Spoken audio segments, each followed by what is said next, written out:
आगे पढ़ते हैं। पेट्रोग्राद में फरवरी क्रांति। तो पेट्रोग्राद सेंट पीटर्सबर्ग को ही कहते हैं, जहाँ पर हमने उसका नाम बदल दिया था। तो सन 1917 की सर्दियों में राजधानी की हालत बहुत ज़्यादा ही ख़राब थी। ऐसा लगता था कि मानो जनता में मौजूद भिन्नता को ध्यान में रखकर ही शहर की बनावट की गई है। शहर की जो स्ट्रक्चर है, जो बनावट है कि घर किधर किधर होंगे, उसकी जो बनावट है वो शायद लोगों के बीच में जो अलग अलग भिन्नताएं थी उसको ध्यान में रख के ही बनाई गई हो।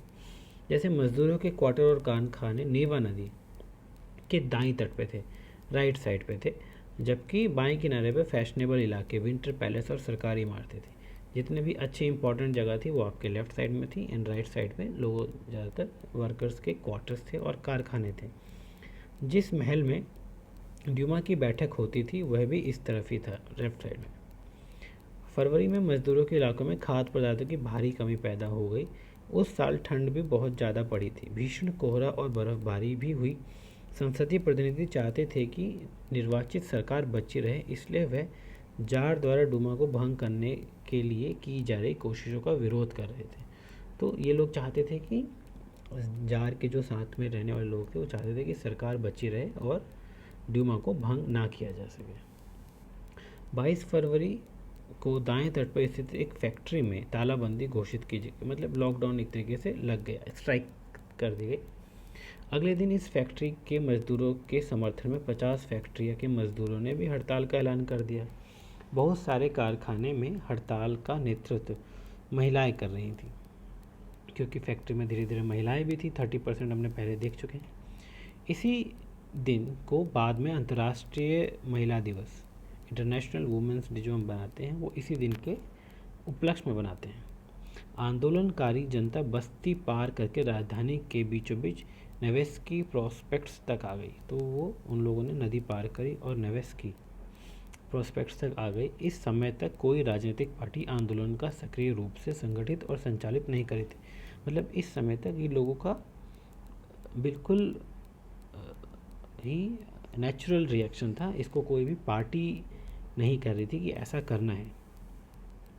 जब फैशनेबल रिहायशी इलाकों और सरकारी इमारतों को मजदूरों ने घेर लिया तो सरकार ने कर्फ्यू लगा दिया। कर्फ्यू मतलब सेना बुला ली। शाम तक प्रदर्शनकारी तितर बितर हो गए, लेकिन 24 और 25 तारीख को वह फिर इकट्ठा होने लगे। सरकार ने उन पर नज़र रखने के लिए घुड़सवार सैनिकों और पुलिस को तैनात कर दिया।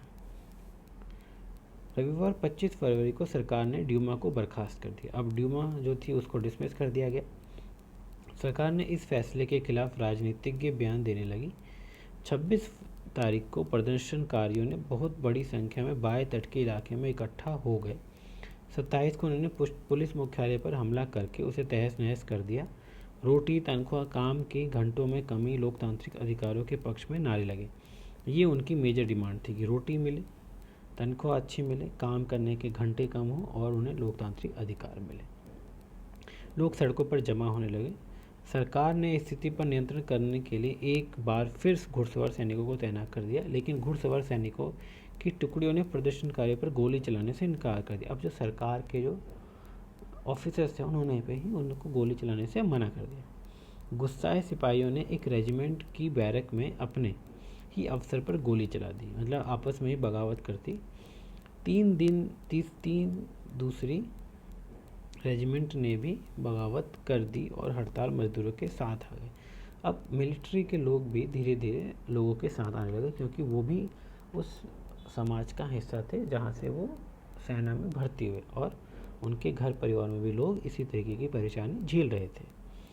उस शाम को सिपाही और मजदूर एक सोवियत या परिषद का गठन करने के लिए उसी इमारत में जमा हुए जहाँ अब वो डूमा की बैठक हुआ करती थी। तो एक उन्होंने सोवियत या एक असेंबली उन्होंने गठन किया जहाँ पर डूमा बैठा करती थी। यहीं से पेट्रोग्राद सोवियत का जन्म हुआ। सोवियत मतलब एक संगठन बनाना, स्थानीय। अगले दिन एक प्रतिनिधि मंडल ज़ार से मिलने गया, राजा से मिलने गया। सैनिक कमांडरों ने उसे सलाह दी कि वह राजगद्दी छोड़ दे। उसने कमांडर की बात मान ली और 2 मार्च को गद्दी छोड़ दी। सोवियत और डूमा के नेताओं ने देश को शासन चलाने के लिए एक अंतरिम सरकार बना ली। अंतरिम सरकार मतलब जब तक आपके लिए नई सरकार ना चुन ली जाए प्रॉपर वोटिंग के बाद तब तक कुछ महीने के लिए एक अंतरिम सरकार होगी जो इस कामकाज को चलाएगी, जो इलेक्शन करवाएगी। ये सब तय किया गया कि रूस के भविष्य के बारे में फैसला लेने की जिम्मेदारी संविधान सभा को सौंप दी गई। मतलब संविधान बनाने के लिए लोगों को नियुक्त किया गया, उसको संविधान सभा बोला गया।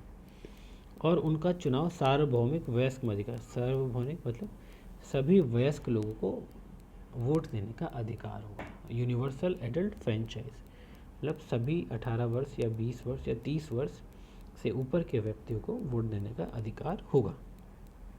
फरवरी 1917 में राजशाही को गद्दी से हटाने वाले क्रांति का झंडा पेट्रोग्राद की जनता में हाथ में था। तो ये एक तरीके से क्रांति हुई और इसमें जनता का ही रोल था। फरवरी के बाद क्या हुआ?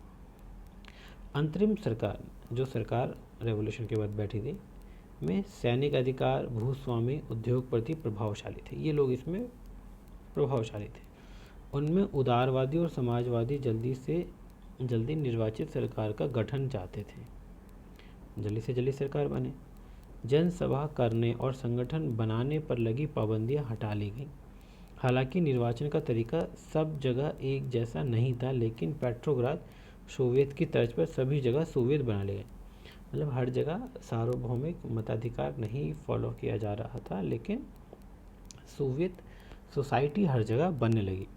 अप्रैल 1917 में बोल्शेविक कौन थे? जो वर्कर्स के पार्टी थे, जिसमें मजदूर थे, कि निर्वासित नेता व्लादिमीर लेनिन रूस लौट आए, वापस लौट आए। लेनिन के नेतृत्व में बोल्शेविक 2014 से ही युद्ध का विरोध कर रहे थे। उनका कहना था कि अब सोवियतों को सत्ता अपने हाथों में ले लेनी चाहिए। लेनिन ने बयान दिया कि युद्ध समाप्त किया जाए, सारी जमीन किसान के हवाले की जाए और बैंकों का राष्ट्रीयकरण किया जाए। बैंकों का राष्ट्रीयकरण मतलब बैंक पे सरकार का कंट्रोल हो। ये सारी लेनिन ने आके मांग करी। इन 3 मांगों को लेनिन की अप्रैल थीसिस के नाम से जाना जाता है। अप्रैल थीसिस 3 मांगे थी कि जो भी ज़मीनें हैं वो किसानों को वापस की जाए, बैंकों का राष्ट्रीयकरण किया जाए और युद्ध को जल्दी से जल्दी ख़त्म किया जाए। उन्होंने ये भी सुझाव किया कि उन्होंने यह भी सुझाव दिया कि अब अपने रेडिकल उद्देश्य को स्पष्ट करने के लिए बोल्शेविक पार्टी का नाम कम्युनिस्ट पार्टी रख दिया। अब उन्होंने अपनी जो बोल्शेविक पार्टी थी उसका नाम रख दिया कम्युनिस्ट पार्टी, क्योंकि उनके उद्देश्य रेडिकल थे, समाज में बिल्कुल तेज़ी से बदलाव हो। बोल्शेविक पार्टी के ज़्यादातर लोगों को अप्रैल 33 के बारे में सुनकर काफ़ी हैरानी हुई। उन्हें लगता था कि अभी समाजवादी क्रांति के लिए सही वक्त नहीं है। इसी पार्टी के लोगों में से कुछ को लगता था कि क्रांति के लिए सही वक्त नहीं है, एकदम से तेज़ी से बदलाव नहीं लाया जा सकता, इसलिए फ़िलहाल अंतरिम सरकार को ही समर्थन दिया जाना चाहिए। लेकिन अगले कुछ महीनों में घटनाओं में उनकी सोच बदल दी, लेकिन धीरे धीरे आगे काफ़ी ज़्यादा चेंज होता गया। ये आपके लेनिन है, जो एक फ़ोटो दिख रही है। गर्मियों में मजदूर आंदोलन और फैल गया। धीरे धीरे ये जो प्रोटेस्ट था और बढ़ने लगा। औद्योगिक इलाकों में फैक्ट्री कमेटियां बनाई गई। इन कमेटियों के माध्यम से मजदूर फैक्ट्री चलाने के मालिकों के तौर तरीक़ों पर सवाल खड़ा करने लगे। ट्रेड यूनियन मतलब जितने भी कंपनी थी, फैक्ट्री थी, उसमें यूनियन हो जाता, लोगों का एक ग्रुप होता था, की तादाद बढ़ने लगी। सेना में सिपाहियों की समितियां बनने लगी। सेना में भी हर जगह कमिटीज़ बनने लगी। जून में लगभग 500 सेवियतों ने अखिल रूसी सेवियत कांग्रेस में अपने प्रतिनिधि भेजे। एक कांग्रेस हुई, मतलब ग्रुप ऑफ लोग आए, ऑल इंडिया रशियन सोवियट्स की, उसमें अपने प्रतिनिधि भेजे। जैसे जैसे अंतरिम सरकार की ताकत कमज़ोर होने लगी और बोल्शेविकों का प्रभाव बढ़ने लगा, बोल्शेविक जो लेनिन के अनुसार काम करते थे, सरकार असंतोष को दबाने के लिए सख्त कदम उठाने लगी। अंतरिम सरकार ने फैक्ट्री चलाने वाले मजदूरों द्वारा की जा रही कोशिशों को रोकना और मजदूरों के नेताओं को गिरफ्तार करना शुरू कर दिया। जुलाई 1917 में बोल्शेविकों द्वारा आयोजित की गई विशाल प्रदर्शनों पर भारी दमन किया गया। मतलब उन्हें दबाने की कोशिश करी, पुलिस का यूज़ करके, आर्मी का यूज़ करके उनके जो प्रदर्शन है उसको हटाने की कोशिश किया।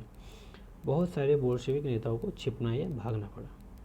गांवों में किसान और उनके समाजवादी क्रांतिकारी नेता भूमि पुनर्वितरण के लिए दबाव बनाने लगे। भूमि का पुनर्वितरण हो, मतलब जो सामंतों के पास ज़मीन थी उसको गरीबों में या जो क्रांतिकारी नेता हैं, क्रांतिकारी मजदूर हैं, उनको बांट दी जाए। इस काम के लिए भूमि समितियां बनाई गई, लैंड कमिटीज़ बनाई गई। सरकारी सामाजिक क्रांतिकारियों से प्रेरणा और प्रोत्साहन लेते हुए जुलाई से सितंबर के बीच किसानों ने बहुत सारी ज़मीन पर कब्जा कर लिया। इन सब रेवोल्यूशन से प्रेरित होकर उन्होंने काफ़ी ज़्यादा चेंजेस वो लेके आए।